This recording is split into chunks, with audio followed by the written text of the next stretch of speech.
বিসমিল্লাহির রহমানির রহিম। এই বাংলাদেশে জনগণ অনেক প্রত্যাশা করে এই সোনার বাংলাদেশ।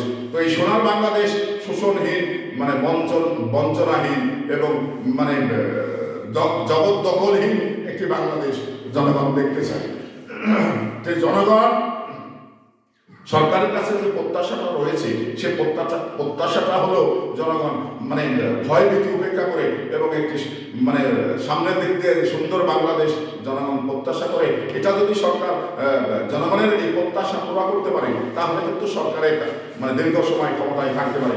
আমরা জনগণ হিসাবে বারবার কিন্তু ক্ষমতার পরিবর্তন চাই না, কারণ বারবার ক্ষমতার পরিবর্তন হলে এই সরকার উন্নয়ন করতে উন্নয়নের ব্যাহত হন এবং এই সরকার মানে এই যে 5 বছর অন্তর অন্তর যখন ভোটে পরিবর্তন হয়, তখন কিন্তু সরকার মানে একটি উন্নয়নের সিঁড়ি তৈরি করার পরেই সরকার 5 বছর করে দেয়। তখন কিন্তু সরকার আবার পরবর্তী সময় যদি ভোট না দেয়, তাহলে কিন্তু ভোটে যান, তখন নতুন একটি সরকার এসে আবারও ওই সিঁড়ি তৈরি করতে দীর্ঘ 5 বছরের দীর্ঘ সময় লেগে যায়। তো এই জন্যে আমরা সরকারের কাছে যে মানে বলতে চাই, এবং এই রাষ্ট্রের যে দীর্ঘ সময় সরকার থাকলে যে রাষ্ট্রের উন্নয়ন হয়, এটা কিন্তু নিঃসন্দেহে আমি আপনাদের সবাইকে বলতে হয়। এটা আমরা আপনারা সবাই জানি। তো এই জন্যই আমরা সরকারের কাছে যেটা বলতে চাই, সরকার কিছু জিনিস রয়েছে সেগুলো যদি মানে বন্ধ করতে পারেন, সেগুলো যদি দমন করতে পারেন, তাহলে সরকার দীর্ঘ সময় ক্ষমতায়